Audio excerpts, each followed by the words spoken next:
Welcome back to another Friday video. One question that I get asked a lot, and even at the highest level within match fishing in particular, it is a topic for discussion, and that is when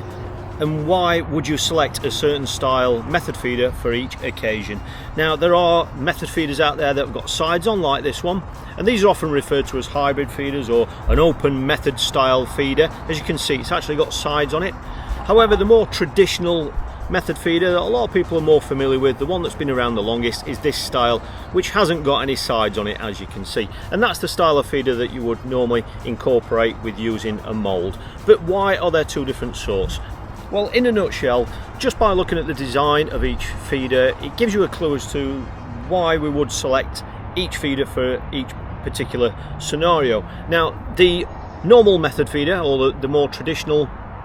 style, the one that's been around, the flatbed style that's been around for years and years and years, this is one that you can use with ground bait or you can use it with pellets, and this is the style that I personally and lots of the anglers that I mix with tend to use generally at short range. So if you're just underarming down a margin or underarming down onto a 5 or 6 meter line, or if you're just going on a short to medium style or medium range cast, then that is the style of feeder that we do like to use. Again, like I said, this is the style that you would use with a mold, and that is just used to mold your bait around it.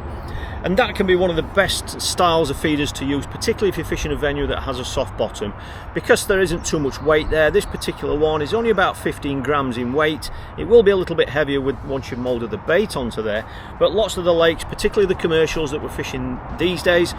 some of them are quite silty, and by having a feeder like that that's nice and light, it can sit on that silt or sit on a soft bottom that little bit better, which means that the fish usually wouldn't have to go digging and rooting around for your bait too much, and that generally results in more fish. Now, the other style feeder, which is this one, the one with sides on it, there's two real reasons why these feeders can be so effective. Now, the first one is that because it's got sides on it, that means that as the pellets break down or as the pellets start to expand,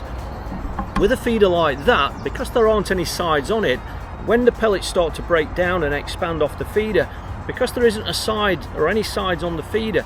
you find that the spread is a little bit much larger. With that style feeder, because it's got sides on it, the sides tend to keep at least one layer of pellets inside the feeder, so it's almost like a dinner plate. And you're probably wondering why that's an advantage. Yeah, that can be such a big advantage because as a fish comes in to feed on those pellets, your hook bait should be presented right in the middle of that pile of bait.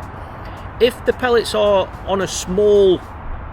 area like that, then it just means that when a carp or a bream comes in to suck in that bait, your hook bait is literally right within a mouthful. It's literally a mouthful of bait, so that when a fish comes in for those pellets,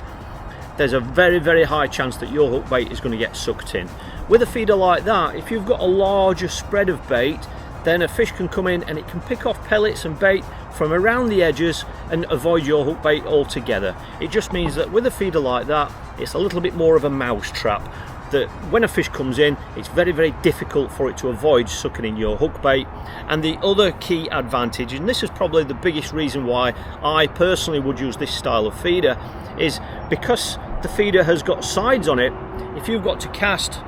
long range or longer ranges, then as you can imagine, you're having to cast your feeder that bit harder. You're sending the feeder higher in the air to achieve that distance, which means that when the feeder does hit the surface of the water, it's doing so with a greater impact. And because this feeder's got sides on it, those sides help protect the pellets and protect the bait that's actually molded onto the feeder, so it's giving it a much higher chance that when the feeder hits the surface and lands on the bottom of the lake, the bait is still intact, it's still attached to the feeder. Quite often, if you was to fish at long range with that style feeder, we have now proven it through lots of underwater filming, that quite often, unless you've packed the pellets or your ground bait on there really nice and tightly, that style feeder can just explode on impact. When you cast out, when it hits the surface, the bait can just be stripped off the feeder. So if you're casting longer ranges, that is when that style feeder really comes into its own, and that is just about the only feeder or the only style that I would use if I was casting longer ranges. And if it's going to give you a little bit more confidence that your bait is still intact around the feeder, then you know we're always looking for that extra little bit of confidence in our fishing, aren't we? So I hope this has just shed a little bit of light into not only the style of feeder that we choose to use, but more importantly the reasons why we select these feeders. So I really hope you've got a little bit of value from this, and I really hope that these little tips are going to help you catch more fish. And if you'd like to ask one of your fishing related questions for next week's video, please post them in the comments below and I'll do my very best to help you.